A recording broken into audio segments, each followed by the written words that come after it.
The trumpets are in the background. I love the orchestra drums, whatever they do in like the Inception's like trailer Bum, sound bum, effects. bum, bum, bum, Boom. bum. Hello. Welcome back to the J&Z podcast, where we talk about the dumbest movies ever created. Unfortunately, we're gonna start that next week because the movie we have here today is an actual masterpiece. No, Jace, this is seriously the most laughably bad movie I have ever seen in my life. You know, I honestly don't see like it's not good. It's Jace, got this is some a dumb. chimp brain story. A monkey could write a better story. I don't think so.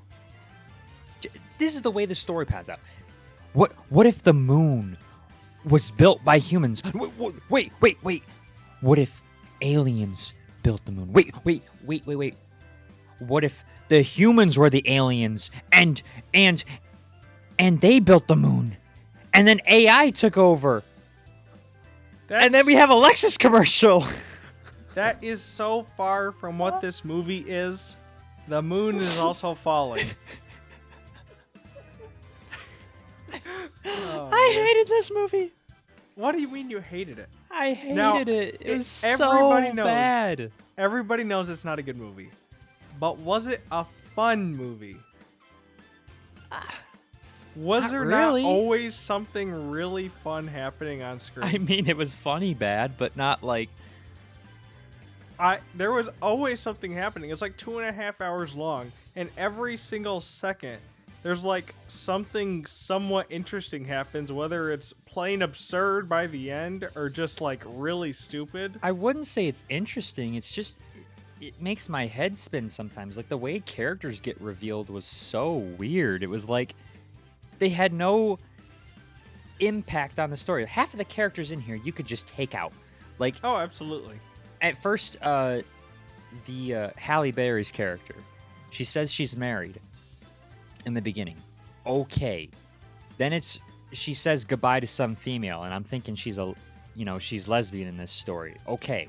But then it's revealed that that's a foreign exchange student, and then it's revealed later on she has a son. Then it's revealed later on she's been married, and that a divorce happened. And it doesn't like link together. Yeah, it does. No, it doesn't. They're like, she calls someone random on the phone all of a sudden. That's her ex-husband. Yeah, and she just calls someone random on the phone, and he's like, yeah, is this actually happening? She's like, yeah, sadly it is. Okay, bye. And then you learn that's her ex-husband. Like, just later down the road. And then she goes home, and then it's revealed that the chick she was talking to in the beginning just is some random foreign exchange student she has. No impact. No impact. Yeah, that's true. And then her kid just randomly walks up to her, and she's like, "Mommy." Yeah, I mean, it's But it makes no sense. It's not. There's no flow to the story whatsoever. Same thing with that weird 10-year jump. They show the main character's family packing their bags once, he's denounced as a crazy or whatnot at NASA. Yeah, but and then all of a sudden it says 10 years later. It's like, why? It could have been explained better. That was kind of that was abrupt. Not gonna lie. But at the same time, we're not here for that. We're here because here's the thing. It's not like they made you wait. The moon started falling. I swear it was like 15 minutes in, and that sucker's halfway there. It's hilarious. And yeah, they're like, how long do we have? Well, we've calculated that it's gonna take 3 months. Oh, that's not a bad thing. Yeah, actually, no, 3 weeks. Actually, 3 days. Oh, 3 days. Okay. There's some jokes in the movie, most of them have to do with this guy, the I janitor hated this science janitor science guy. I guy. really Oh my did. gosh. He's He so was funny for no No, reason. he wasn't. He was such a bad character with all of his lines just being like, What I would can just Elon see. do? I can just see the writers in their room just writing this out. Like the one time they say the F word in this movie. I can just see them writing that certain part out. Yeah, we're going to have him where he works in a Wendy's. Let's have him say random hot sauces, and then he just says it randomly because he looks at some data that the audience doesn't even know that measures that type of reaction. It just happens, and it's like, what the heck? Yeah, I get it, but I mean, at the same time, he's funny, whether they mean for him to be or not. I don't even care. The things so that he's bad. It is bad, but that's what makes it funny. Same thing with his random mother. He has some random mother that he talks to in the beginning. It's his No mom impact. in the nursing home. No impact on the story. You can take this woman out. No impact on the story whatsoever. Well, You who's can gonna take. give him a pep talk? Nobody else will. She just said, "Tell the world." Whoop-de-doo. He told the world anyway when he posted it all on social media. He did. Yeah, before that. Okay, the part that I actually found funny with him was when he was talking to all those kids. That part, okay, the fact that he's just sitting Put that there in your pipe telling, and smoke it, mate. I know, he's just, that part was genuinely funny, and he's telling the kids that the moon's hollow, and that because of the eclipses and the size, it all lines up, and then he's going through all this, and he's like, so you're saying, and the kids are just like asking him all these questions. That part was genuinely funny, for the simple fact that they play him off as crazy, but he's not crazy. Wow, that's so funny. It's never been done before. It is. I know. Wow. I hated this movie. Yet, I hated this movie, Jace. I really did. I wanted to watch it again as soon as it was done. There was always something stupid or not. I mean, it's all kind of dumb, but there was always something interesting happening, whether it's funny or just I actiony hated the script and or the writing. dumb. Seriously, the writing was just so bad. They may not have talked to each other like humans. No, Every single even the quote story was just dumb. They need it where to blast off to the moon finally, and one of the engines malfunctions or something like that. So she gets on a call thing and is like, "All right, thanks for all your work. Bye." Yeah, they got one engine out, And then they're like, all right, they have goodbye. everybody leave. It shows this big scene where everybody leaves on an airplane. Everybody's gone. There's only like 2 members that are still staying at the NASA plex or whatnot. And then they're like, wait a minute, we can make it. There's gravity, and so we can blast off when the moon comes above us. Yeah. Nobody's there to help them, and they still like detach an entire engine and still blast off. They do. That's the best part. What is this story? That's where the movie gets to be just actually insane. That's the best part. They're like cruising up on this ship that we've all seen space launches. They just like go in a straight line. They get up to space, they make it, and they are just like whipping around on this thing. Like they are driving it like nobody's ever driven a spaceship before. Okay, there's a lot of confusing stuff. I just love that the only 2 things they changed from our reality in this one is that the moon is hollow and that spaceships can be driven around like they're in a video game. That's it. Everything else is played out exactly as it would be. And it's such a dumb idea that it's just so funny. Now, we haven't even talked about the Lexus parts yet. My gosh, I laughed so stinking hard. That was the funniest part in the world, because the whole time you have this like stepdad figure and he owns Lexuses. That's like his character. He's a Lexus owner. He's a dealer. He sells Lexuses. And finally, at the end of the movie, he's like drifting around, or he has his son or stepson drive this car. Okay, they have a Lexus SUV, not even like a RCF or something. They just have a stinking Lexus SUV, and they're drifting this thing like Mario Kart. They are whipping that thing, and he goes, time to put this baby into warp speed. And he clicks the dial. It's got like eco mode, normal, and he clicks it into sport mode. I swear, and it just rips. I was full on expecting them later in the movie to be like, oh man, we gotta conserve fuel, and then they click it into eco mode. It's like, thank goodness this baby gets 39 to the gallon.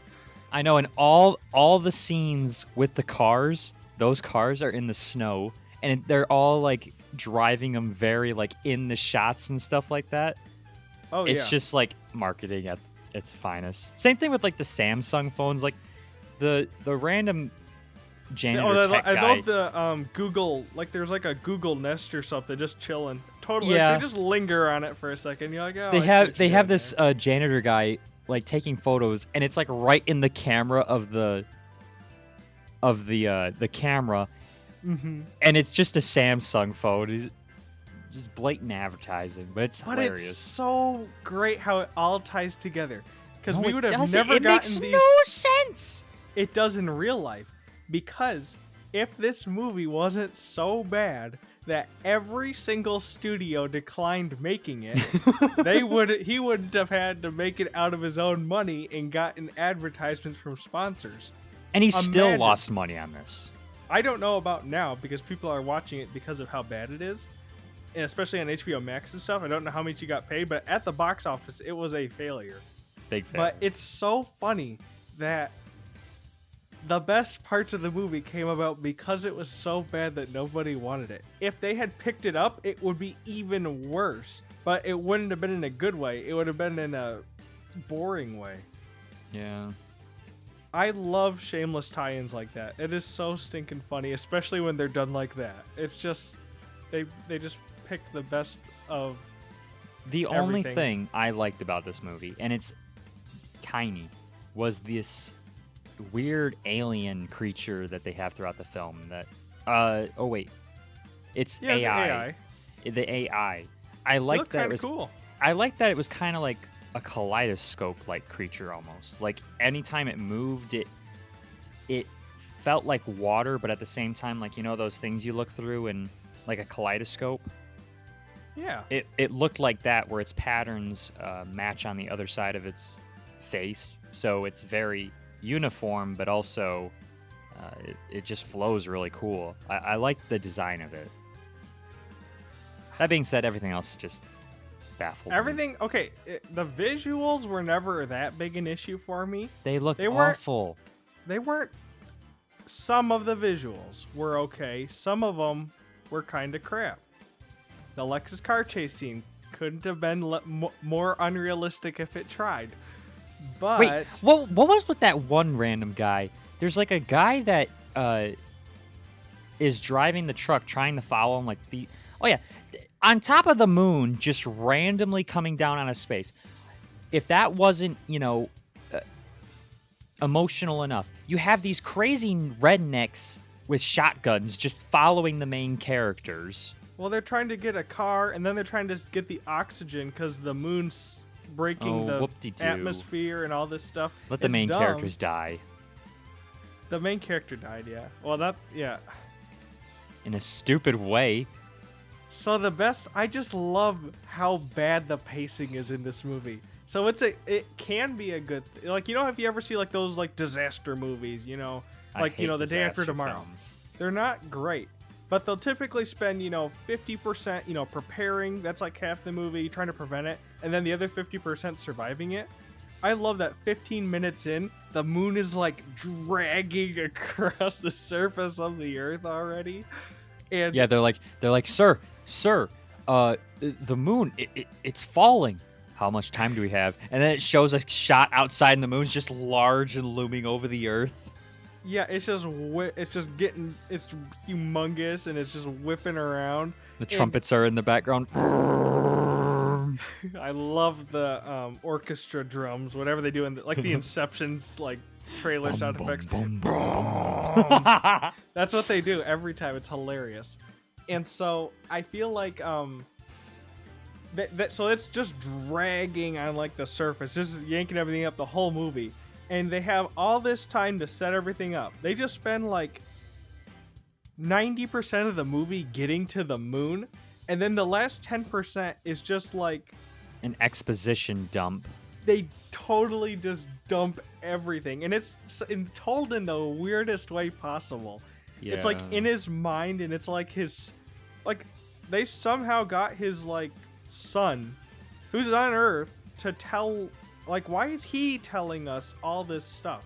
And then the grandma and the cat, and then there's just like all these random people telling us how the whole, it's actually, and then you're just like 15 minutes to the movie close, and they're like, so the moon is actually super far away, and they made a ton of moons, and the AI was actually perfect, and then they made all these moons, and they attacked the moons, and the moon flew So to for Earth. those that haven't really watched this film or aren't planning on it, basically what the story is, just to give a little breakdown, is the moon is slowly coming towards Earth. Everybody's panicking.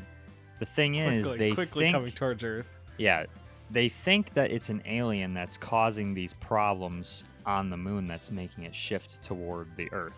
So they plan a shuttle to launch it up and launch a bomb on this They're gonna alien nuke to the destroy moon. it. That is an actual plot point. That's a one plot point, but the main plot is they're trying to destroy this alien with a bomb on this rocket. So this alien has carved a hole deep into the moon, so the main characters are forced to go into the moon. And at the last, like, 10 minutes of the film, they go into the hole of the moon, and that's when it's revealed this moon is, one of those big conspiracy theories, It's hollow. It looks like cogs in a clock, and in the center of it is a star. And these The beams AI pull. feeds off the star apparently, so it's not getting enough fuel.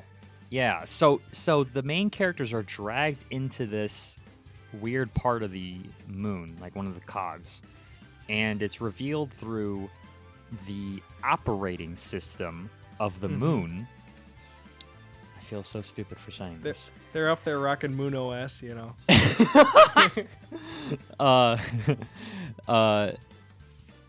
It's revealed that millions upon bajillions of years ago, humans were a race of highly intelligent life way off into the whatever solar system. They built many moons because they were a peaceful planet. And they built the moons after the events. Oh yeah, they had some artificial intelligence go awoke. It's like explained in 2 seconds. That's it. Then they build moons to help spread human population to other planets, and and it shows the moon going somewhere, and it creates the Earth, or it orbits the Earth, and it makes the Earth. Or... spins around the Earth super fast. Yeah, and it the makes moon is life. God. Yeah, the moon is literally God. It's hilarious. Yeah. And so that, yeah, that's it. That's the movie, and then the AI is like looking all over, and the AI is the alien that they've been trying to blow up this entire time. Yeah. If it sounds confusing because we're trying to describe it, this is exactly how we're just relying what the movie is trying to say. And all of this is told by his son for some reason in like 7 minutes tops. That's the entire backstory takes like 0% of the time. It's hilarious. Yeah. And so then, what happens next? So what happens next then, of course, is the fat sciencey dude gives his life for the cause and stays behind to get eaten and blown up by the bomb. And it's really emotional, actually. Yeah, they have a moment, the main character and this fat guy. And he goes, they're like what sealed would off. Elon Musk do? And yeah, then they're he sealed. blows up. They're sealed off like in a, I don't know, some sci-fi movie. And he's like, well, thanks for agreeing with my crazy theory.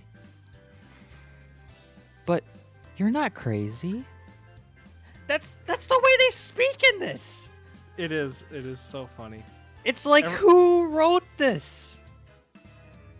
Like, on paper, this doesn't even sound good. Because sometimes scripts sound good on paper, but once they're translated to a film, it's not. This does not even sound like a good book. This is more like a short story. Every single person but the chubby scientist guy talks like it's the most serious thing ever. All of them just say like their quippy lines, and they talk as like, we need this now, or they talk like they'll be like, so you're gonna need a pilot, like, just, you know, they're that kind of person. Yeah, and then it turns over to the fat guy, and he's like eating a Twinkie or something like that, and that's like the joke. Yeah, he'll just say something funny like his cat. I did like that his cat's name was Fuzz Aldrin. Like, that's, I mean, it's really stupid. God, you will laugh at anything. I will laugh at funny things, and I'm just like, yep, that sounds about right. Like, I don't know. So then the way this movie ends is, you know, the main characters, they go back home with their family. You know, you think that's the end. Randomly, this alien AI that turned bad scanned in this quirky science. No, the moon did. The moon did. Oh, the moon. I wasn't sure on that because it. Yeah, really you don't want to get this wrong. This is a really this well-told story. You don't want to mess it up. Yeah, so the moon scanned the fat guy before he detonated the bomb on the AI alien, and he comes in to this weird thing. He's like, "Oh, I'm digital, but I'm acting like myself." And the CPU of the moon is like, "That's because you're a part of the moon now, honey." And he's like, "Cool." Okay, the best part is about that conscious world is it's not like it's like a whole civilization. You know, it's not like one of those, oh, they scanned everybody, so they were all living in the moon and the. No, it's like when Squidward broke the time machine. I was thinking. He's running and listen to the background of it. He's just gonna be stuck there forever in this empty void, talking to his grandma. Yeah, so then it's not even real. So then they try and do like a Roland Emmerich Moonfall universe movie, MCU startup. I'm not even kidding, because at the end, once he's like realizing he's a part of the moon, his grandma, who, I don't know, they never really explain how this works, but they take memories from your past, and that's how they talk. Like the CPU talks to you is from like a memory of a person. Yeah, it's like, yeah, you explained it good enough. Good enough. Yeah, it's weird. And so then the grandma's like, "Oh, son, it's so good to see you. You really did prove everybody right. You know, now that you're a part of the moon, let's get started." And the guy's like, "Get started with what?" And that's where it like cuts to the end credits, and you're just like, "What?" Also, another thing I noticed was when they land this ship on Earth. So it's Halle Berry, the other guy. They land the ship, and it's like in the middle of the Arctic or something. Oh yes. And so it really confused me, and I still don't get it. And so they have their tracking beacon. The helicopter comes in to rescue them, and it lands. And then all of a sudden, their entire family just like walks up behind them. Like, why are they? I don't know where they came from. They didn't come from the helicopter. They're not in the Arctic Circle. Yeah, just. Why did they land at the base? I don't understand. And they just like left that stepdad. Like the stepdad wasn't a bad person. It's not like a bad This guy actually cared about his kids. Which stepdad? The guy from Ant-Man or the guy? Yeah, the Michael Pena. Yeah, he just like. He actually like sacrifices his life. Like the moon, since it's it's coming close to the Earth, it's sucking up all the oxygen, which doesn't make sense, but whatever. And so they have like little oxygen tanks, and one of his daughters ends up running. Yeah, it ran out of oxygen. So he gives hers his oxygen. Yep. And then he dies because of no oxygen. I love how he dies. And they just leave him there. He dies in like 30 seconds. Like and he's just talking the whole time. Yeah, he's like, right, left foot. Yeah. Go They're on, trying girl. to set up this whole thing, and he's like, left, right. Yeah, and Left. she like turns around. She's like, "Daddy, I don't want to leave you." And he's like, "Oh, I'm just gonna rest down. I'll be here right for a minute." behind you. You can't hold I your swear breath they're for like like a 10 minute. feet away from the entrance. I swear they're like around the corner. I mean, Yeah, a normal he person could could. have probably just ran over there before. Yeah. And then a random tree just comes and takes out one of the kids. Yeah, the kid's like, I'm gonna go look for him, and then a tree like comes out and oh no, the moon's like coming right at him, and it like hits an asteroid and then a tree. Oh, remember right after that, because the lady goes to go get him, and they pick up the whole tree to get him out. Like, I'm not even kidding. She just picks up the whole tree trunk. This is like a big tree. No, like, it's not like just like ginormous. Yeah, this is it's like a you need the tree. Jolly Green Giant. Yeah, and they just like push, and then they get it up, and it's like I don't know what. They somehow it's just a mess of a movie. This movie is dumb. Seriously, But it a sounds monkey like could you have had made. fun. I mean, it was fun just because I could make fun of it, and I knew it was going to be Right. bad from the start. But was it a good movie? Heck no. Was it a good script? No. A monkey could have made a better movie. This is a chimp brain story.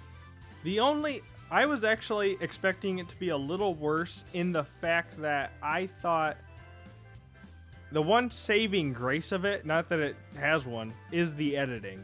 It's not No. perfect, but No. it's not. No, it is. No. It doesn't don't. leave too much like awkward, like You know what? Since you said that, there's a good editing part where I was so confused at. It's when the fat scientist is talking to his mother in the beginning, and you learn that she has like Alzheimer's or some forgetting memory type thing. yeah. And it's edited not in like a way where it makes sense. It's like he's talking, and all of a sudden the mom just looks at him and is like, "Who are you?" It's not like she was looking out the window and she just was like kind of, Well, that's not editing. I'm just saying, like, but it's just That- like a quick cut. It makes no sense. I'd have to see The what you're talking woman was about. still looking at him, and she just forgot. And like I understand that can happen in real life, but like as in terms of a movie, wouldn't you rather have it where she's looking out a window or being oblivious to the conversation, and then she forgets? Well, sure. I don't know. I didn't write this thing. I don't think I But think you liked it. I liked parts of it. It's not a good movie, but it's a fun movie. Well, at least if it doesn't convince you to buy a Lexus. That's what I said right afterwards. I'm like, oh shoot, I kind of want to buy a Lexus. I don't know what it is. It just they seem so cool. Will you put it in kinda sport wanna- mode? Yeah, it better have sports mode in my family SUV crossover. That's I just what I love want. the If way- the moon's, yeah, go ahead. I just love the way he does it. It's like We're gonna put this baby into thing- warp speed. It's not even like a button. It's literally like a knob, and he just like clicks it. It's like the most underwhelming thing ever. Yeah, and the It's- thing just shoots off like a DeLorean going 65 miles an hour. Yeah. So yeah, this movie is insane. It's just insane. I can't say I was bored at the very least. I can't say that I was bored either. It wasn't a boring bad, but it was definitely like a what the heck am I watching type It's movie the bad. best disaster movie I've ever seen. Hands down. The other ones are better written and better No, acted, I won't say but that because there was hardly any disasters when it came to it. Like, it showed like well, yeah, it the big showed, like, the tidal water wave, yeah, it showed like some tidal waves and like some the meteors. cities all got and- destroyed. But there's better movies that have done that. Like Twister has done that better, and that was in the 90s. I still think it's one of my favorite disaster movies. Not better, but This was bad enough where I think you could get it like a bunch of friends together, grab a few beers. Oh yeah, you'd be having a blast, that's for sure. yeah, Overall, I don't regret watching it. Not one bit. I might even do it again if I so choose. It's one of those where I'm like, all right, there's nothing else on. Let's watch Moonfall again. Maybe we can like review it again in a year, just see if our thoughts have changed or anything. Yeah, we can go back. We can make a whole video on it. We can like go over exactly why it's so great. That could be your project, not mine. Sounds fair to me. Sounds fair.